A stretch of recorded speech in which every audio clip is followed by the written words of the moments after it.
Hello and welcome back to Letters of Intent, the podcast for risk takers and deal makers. I'm Pankaj Raval, founder of Carbon Law Group, and I'm here today with my co-host and corporate attorney at Carbon Law Group, Sal Chaudhry. Sal, how are you today? Hey, I'm doing great. And today we're continuing our series on trademarks and branding. That is, I know, Pankaj, one of your favorite topics. And we've been digging into some of the most common and costly mistakes businesses can make. And today we get to explore a very costly mistake that was made. Well, I guess we'll analyze it, and I'm going to ask you a few questions about this case to see what mistakes were made in the case of dealing with this trademark. Today, we're turning to a story ripped from the headlines. Elon Musk's X Corp has just settled a trademark lawsuit brought by a Florida mass tort ad agency over the X name. And like most things Musk touches, the story is not as simple as it looks, but this time, there's no chainsaw involved. So, Pankaj, what we're going to do is let's first talk about the law. What is a trademark and why should it matter to a brand? Perfect. Yes, this is something I've nerded out for many years now. I think it's about probably 18th year in doing trademark work. And because, I was doing it even before I was a lawyer. I was working for another lawyer in law school and handling trademarks for him. So I've had a lot of experience. And, a trademark is effectively, the legal definition is a source identifier. So when we think about some of the first trademarks, East India Trade Company, there's a lot of corporations from the turn of the probably 18th century that were the first kind of trademarks out there. And really, they're there to identify the source of goods. That's the most important thing about trademarks. And one of the critical analysis we do when thinking about trademark infringement is there a likelihood of confusion? Are the consumers going to be confused by the source of these goods? If I am buying something with the swoosh on it, is it from Nike or is it from another source? And most likely that Nike swoosh has been extremely well known, is considered a famous mark because it's everywhere, and people now associate that swoosh with this brand and the quality of the goods that they're going to be getting. Same with Lululemon, you're going to be getting a certain type of goods. So you can think about this in so many different contexts across so many different channels of trade, but fundamentally they are source identifiers and they're here to help protect consumers. That's why we have something called the Lanham Act. The Lanham Act is essentially the trademark laws codified by the federal government. And the reason the federal government can actually regulate trademarks is because of the Commerce Clause. People don't really always recognize this or know this, but the reason the federal government can even say anything or enforce trademark rights is because as long as a mark is traveling in interstate or across state lines, now that implicates Commerce Clause, and therefore the federal government can regulate it. If you're just using a mark in one limited geographic location that's in one state, there's an argument to be said that you cannot get federal protection because you're not using it in interstate commerce. So, long answer to your question. So does that mean that there are state trademarks and federal trademarks? Exactly. Yeah. So there are definitely state trademarks. So in pretty much any state you reside in, you can file a state trademark, but it only gives you really state rights. It doesn't give you a right to bring an action in federal court. So the value of a state trademark is limited because, yes, you could enforce it against other people in the state, and there's also common law claims you can bring, like unfair competition. But if you have a federal trademark, now if someone's using the same name you have in Maine, you're in California, you still have rights to enforce your mark against that person in Maine because you have federal protection now. So this reminds me of the movie American Gangster, where Frank Lucas is selling blue magic and he's talking to a competing drug dealer who is cutting his coke and diluting it and naming it blue magic. And Frank Lucas sits down with him and says, Blue Magic, that's a brand name, and people trust my quality. So when you have a trademark, even a drug dealer knows you need a source identifier because when you have a brand, you need a source identifier because people need to know what quality they're getting. So now, Pankaj, I'm going to take... Good example. Yeah. Now that we've laid out the law in this kind of IRAG-style format, we've laid out the rule. Okay, so now we're going to get into the analysis of a very interesting question. There's a company called X Social Media. It's a Florida-based ad agency that specializes in recruiting plaintiffs for mass tort lawsuits. So they had been operating under the name X Social Media long before Twitter rebranded to X in 2023. X Social Media alleges that when Musk's company rebranded, consumers were confused. They said their business lost revenue as a result. So here's my first question to you, Pankaj. Why does it matter that Twitter changed their name to X? Is it really confusing for when you're thinking about a mass tort ad agency? It is, honestly, it is. And the issue here is that this ad agency has been operating as a social media company, right? It's X social media. So that's also a critical component of this claim of infringement. If it was X bakery, now I don't think their argument would be as strong, but they're operating the exact same trade channel.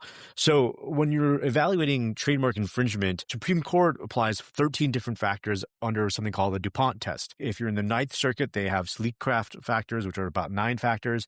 But fundamentally, some of those factors are looking at the trade channels, you're looking at the commercial impression, the strength of the mark, if there's actual confusion or just possible confusion. So these are all elements that you would want to look at when you're looking at potential trademark infringement. And in this case, what we know so far is that the X social media said that, hey, we've been using this long before you were using this as a social media company. Your use has caused consumer confusion. People don't know if they're contacting us or going to X, which was previously or formerly known as Twitter. That's the crux of this issue. X social media brought this claim because all of a sudden, by Elon Musk rebranding to X, they have diluted the mark, diluted the commercial impression, the strength of the mark of X social media, and effectively harmed their business. So X Corp called this lawsuit a shakedown. Is that common where someone will just file a trademark infringement claim and it's sort of frivolous? And we don't know yet if this is frivolous or not, but just in your experience, do people do that? Do people actually file trademark infringement claims as a shakedown? Absolutely. And I think shakedown is a loaded term. It obviously depends on who's on what side to say it's a shakedown. The person bringing the claim could very well legitimately believe, hey, we have absolute rights. We have legal rights that we want to protect. And I think it's a lot of marketing. I think it's a lot of posturing on Elon Musk's legal team side, honestly, to say it's a shakedown. You hear this all the time where, they filed a claim, but it has no merit, whatever it might be. Of course, they're going to say that. They're going to say whatever works to make them look better. But realistically, I think this is a classic case of someone with a lot of money doing what he wants and knowing that probably someone can't fight for that long and he's probably going to prevail in the end. And that's kind of what happened. They ended up changing their name after settlement. We don't know what all the settlement terms were, but X social media did end up changing their name, which is not surprising because most people don't have $500,000 to spend on litigating these kind of cases or more. That's right. The settlement was in a Florida federal court September 15th, and the companies asked for the case to be dismissed with prejudice, which means X social media cannot refile the same claim again. One intriguing twist, like you mentioned, the founder of X social media stated that after the settlement, the company will change its name to Mass Tort Ad Agency. So the terms were not disclosed, as you discussed, so we don't know how much money has changed hands.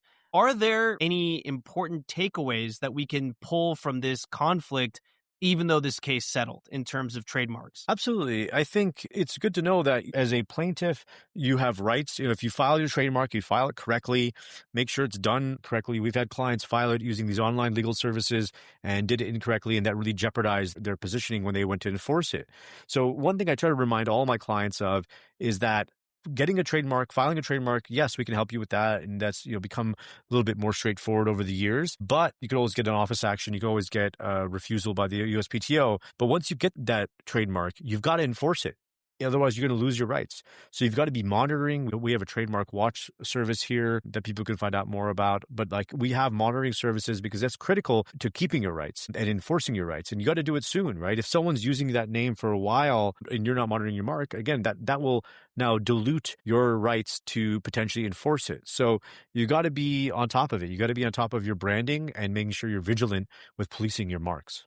So let's say you're a large corporation and you're ready for a rebrand. How do you make sure you're not going to run into a smaller player who's been using a similar name? Yeah, it's honestly, it's a business decision too.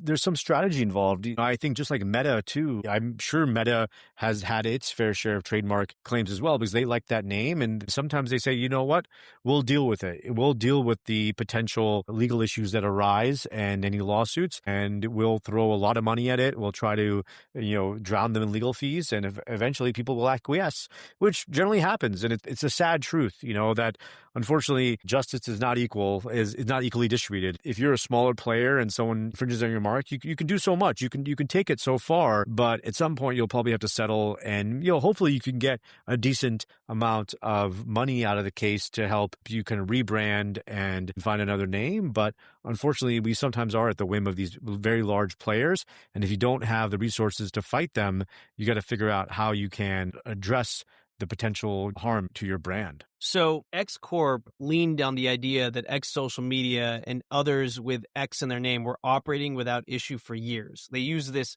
peaceful coexistence argument. Is that a legitimate argument? It is an argument. I mean, is it a legitimate argument? It does have some weight, definitely, that saying, hey, consumers have not been confused by this for the last few years, so therefore, why should they be confused going forward?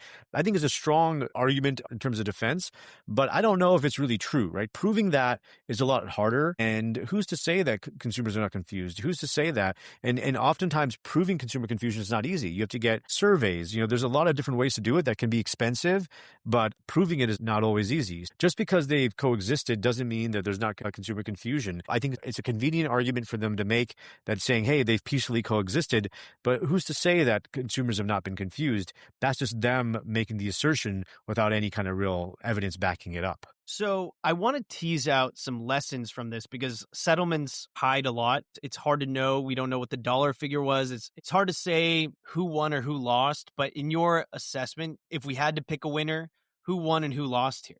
I would say, without knowing what the amount is, we've had these cases come up for us. We've had major celebrities use names that we said that they cannot use. It's public now, but I'm not sure how much I can actually talk about it. But there's a major celebrity who has a smoothie named after her, if that gives any any insights. She had a cosmetics brand, and she wanted to use a name that we filed a trademark for that our clients had. And it was very clear that our clients had this mark, have been using the mark, established very strong rights in that mark, and they reached out to us, said, hey, we want to have a coexistence. We want to use this name too.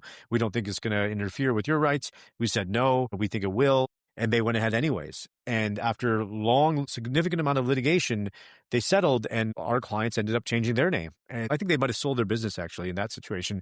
They actually might have just sold the trademark to them and just cashed out. So, hey, maybe that was an opportunity for them to say, hey, okay, we can get some money out of this and do something else. And it may have worked out for them.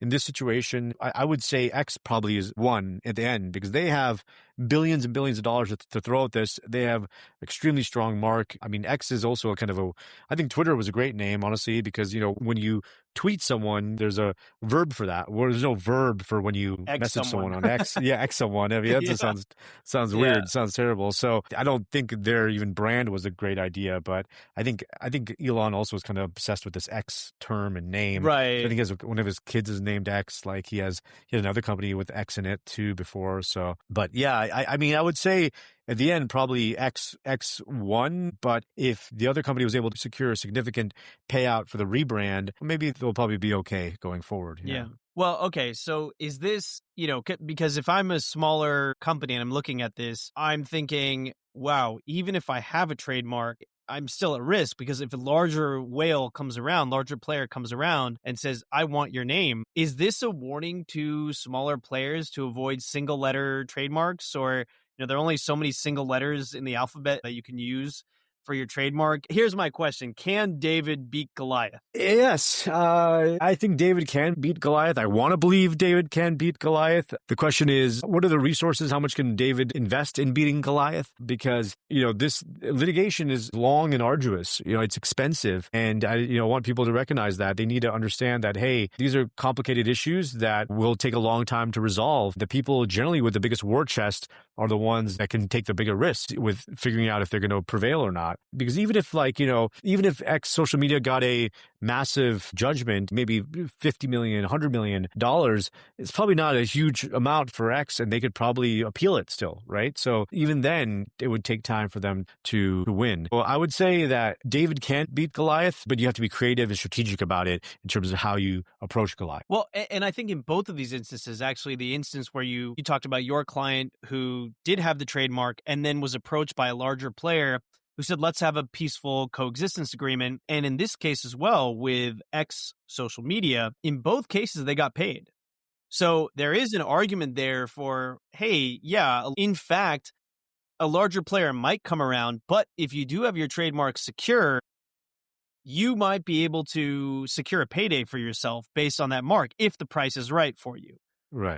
Is that Exactly. is that a lesson we can tease out of this as well? Absolutely. Absolutely. I think definitely. I mean, the lesson you get from this is that it's much better to have a mark than not have a mark.